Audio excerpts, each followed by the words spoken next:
വായ്പോയി തന്നെന്ന് എനിക്കറിയത്തില്ല. എന്നാലും പിന്നെ അങ്ങനെ അവസാനം എന്നെ കാണിച്ചത് എൻ്റെ ആത്മാവ് ഒരു റോസ് ഉടുപ്പിട്ട് 1.5 വയസ്സ് വരെ എൻ്റെ ആത്മാവ് കാണിച്ചു തന്നു. 1.5 വയസ്സിൻ്റെ നല്ല സുന്ദരി മാതാമയെ പോലെ ഇരിക്കുന്ന അരമുടി വളർന്നു ഈശോ ഇങ്ങനെ കൊണ്ടു നടക്കുന്നു. ആ കൊണ്ടു നടക്കുന്ന ഈശോ ആത്മാവിനെ എന്നെ കാണിച്ചു. പിന്നെ ആ കാണിച്ചു തന്നു. അതിൻ്റെ കൂടെ എനിക്ക് വലിയൊരു കൃപ തന്നു. ആ ആത്മാവും ദൈവവുമായിട്ട് ഉള്ള ബന്ധം എനിക്ക് തന്നു.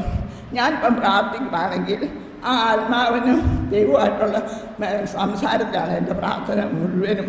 അങ്ങനെ ആ വലിയ കൃപ എനിക്ക് കിട്ടി. അങ്ങനെ ആ സ്നേഹത്തിൽ വരുന്നു. ഇപ്പം ബദർ പറഞ്ഞപ്പം എനിക്ക് ആത്മാവ് എന്നാൽ ഞാൻ ഈ ധ്യാനത്തിനും ഞാനൊന്നും ഒരുങ്ങിയൊന്നുമില്ല. എന്നാലും ആ ആത്മാവിനെ പിന്നെ വെളിപ്പെടുത്തി തന്നു. അപ്പോൾ ആത്മാവിൻ്റെ അത് വെച്ചുകൊണ്ട് ഒരു 1.5 വയസ്സുള്ള ആ കൊച്ച പിതാവിൻ്റെ ആ സ്നേഹം അനുഭവിച്ചറിയുന്നു. പിതാവിനെ പേര് വരുമ്പം തോളെടുത്ത് കയ്യെ പിടിച്ചോണ്ട് എന്തുമാത്രം സ്നേഹമാണ് ദൈവം എന്നിലേക്ക് ചൊരിഞ്ഞത് ഞാൻ ഓർക്കുക.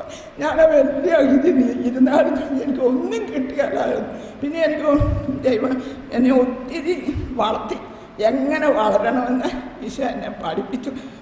എനിക്കറിയത്തില്ല എന്തുമാത്രം സ്നേഹമാണ് എനിക്കുള്ളത്. അത് കഴിഞ്ഞിട്ട് ഈശോ എന്നെ തിരഞ്ഞെടുത്ത മധ്യസ്ഥ പ്രാർത്ഥന. ആ മധ്യസ്ഥ പ്രാർത്ഥന ഓരോ അനുഭവത്തിൽ പറയുവാണെങ്കിൽ ഒത്തിരിയുണ്ട്. ഓരോ അനുഭവത്തിൽ കൂടിയാണ് എനിക്ക് മധ്യസ്ഥ പ്രാർത്ഥന എനിക്ക് വെളിപ്പെടുത്തി തന്നത്. ദൈവമേ, ഞാൻ എന്തുമാത്രം സ്തുതിച്ചാലും മതിയാകത്തില്ലേ.